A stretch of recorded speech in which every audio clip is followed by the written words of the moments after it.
Hello, welcome back. पहले date देखते हैं। आज का जो डेट है ये है 14th 14th ऑफ जुलाई।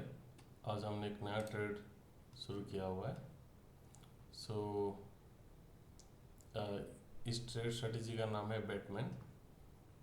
तो ये स्ट्रेटेजी हमने क्यों यूज आज किया हुआ है उसके बारे में थोड़ा डिस्कस करते हैं। तो मार्केट अभी 25,082 में है। अभी ये बंद हो गया है just before. So let's open this one so that will find out कि हमारा एनालिसिस क्या है। तो कुछ दिन से मार्केट थोड़ा डाउन टर्न है और मार्केट अभी यहीं पर क्लोज हुआ है 25,000 नियर बाय में। और इसका अगर आप ओपन इंटरेस्ट देखेंगे तो ओपन इंटरेस्ट सबसे ज़्यादा है 26,000 और उसके बाद 25,500 और नीचे की तरफ ज़्यादा कुछ सपोर्ट लेवल्स है ही नहीं, रेजिस्टेंस है। तो इससे इतना पता चलता है कि रेजिस्टेंस से ज़्यादा सपोर्ट नहीं है तो मार्केट नीचे की तरफ जाना चाहिए। दो मार्केट ऊपर से थोड़ा सा डाउन टर्न हो गया है ऑलरेडी। 25,500 से 500 पॉइंट नीचे आ चुका है। तो हम और 500 का स्कोप लेके चलते हैं। यहाँ से मार्केट ऊपर भी जा सकता है और नीचे भी आ सकता है। यहाँ पर आप नोटिस कर सकते हैं। मैं इसको थोड़ा बड़ा कर देता हूँ, देखने की आसानी रहेगी। ओके, सो इस तरह का मार्केट सिचुएशन है। और यहाँ से अगर ये मेरा डे कैंडल्स है निफ्टी 50 का, और आर एस आई में भी आप देख सकते हैं कि ये 46 से अराउंड है। तो इसका जो मिड टर्म था, अगर यहाँ पर मैं और एक ड्रा करूँ लाइन तो यहाँ पर थोड़ा क्लियर हो जाएगा आइडिया। यहाँ पर देख सकते हैं इसका जो 50% रेंज था 46 नियर बाय से हो गया है, मतलब 50% डाउन चला गया है। तो यहाँ पर सिम्टम्स भी ऐसा ही है कि मार्केट थोड़ा डाउन टर्न जाएगा। बट ये जो गैप है शायद ये गैप मेंटेन कर सके ना कर सके, वो we are not going to predict it. हमें पता नहीं है क्या होगा।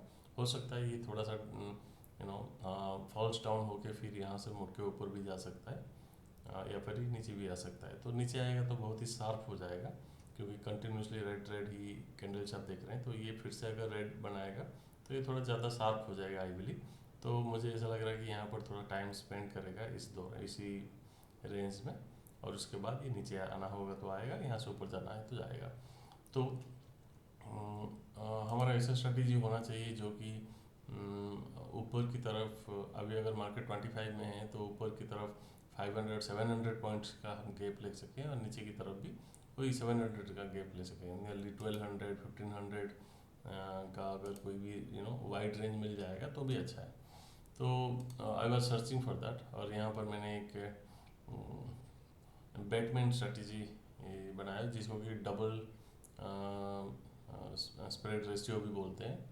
रेशियो स्प्रेड, ये लेफ्ट एंड राइट दोनों तरफ रेशियो स्प्रेड ही है, दोनों को अगर मिला देंगे तो डबल रेशियो स्प्रेड भी कहते हैं, और इसको बैटमैन स्ट्रेटेजीज भी कहा जाता है।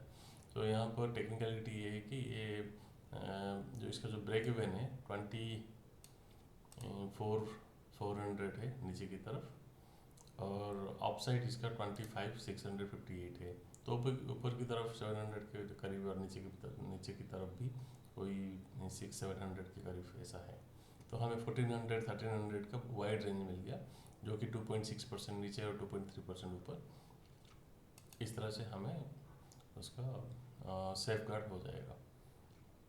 और इसका प्रॉफिट जो है वो 11,820 4% के करीब है। प्रॉफिट इसका मिलने का चांसेस है। बट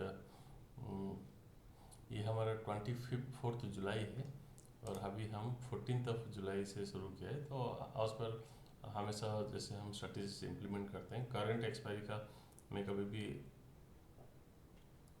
एक्सपायरी का ऑप्शंस का ट्रेडिंग नहीं लेता हूँ। उसके नेक्स्ट एक्सपायरी का लेते हैं जो कि 24 है। और जैसे कि हमने प्रीवियस वीडियो समय में देखा हुआ है, ये जो करंट वीक है मैक्सिमम हम फ्राइडे तक होल्ड करेंगे, और इस फ्राइडे के अंदर ही हमारा अगर 60% 65% प्रॉफिट हो जाता है तो हम बुक कर लेंगे। इतना टारगेट होना चाहिए।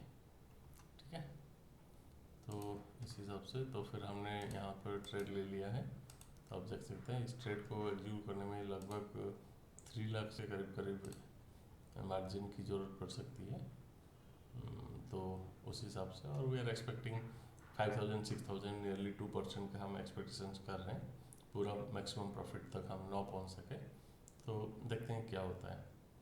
बट तो हम आज हमने डिस्कस किया कि हमारे एनालिसिस क्या है after looking into the OI interest open interest क्या है, और हमने अपना रेंज डिसाइड किया, और आरएसआई से भी थोड़ा सा वैल्यू हमने इनपुट लिया कि आरएसआई कहाँ पर है डे कैंडल्स में, और फिर हमने एक अच्छा खासा गैप ऊपर और नीचे की तरफ बनाया। फिर हम स्ट्रैटेजीज में गए और स्ट्रैटेजीज में इम्प्लीमेंट करना शुरू कर दिया। अगर हमारे बियॉन्ड द सेफ जोन से अगर बाहर जाता है तो हम कोई भी एक अगर डेल्टा भी मैनेज नहीं हो पा रहा है तो हम एडजस्टमेंट की तरफ जाएंगे। तो देखते हैं हम किस तरह से एडजस्टमेंट करेंगे। तो आज तो डे 1 है, तो हम जैसे जैसे आगे बढ़ते जाएंगे तो हम ट्राई करेंगे फेवरेबल और फेवरेबल सिचुएशंस के अकॉर्डिंगली हम एडजस्टमेंट करने की ज़रूरत पड़ेगी तो हम ज़रूर करेंगे। ठीक है, थैंक यू।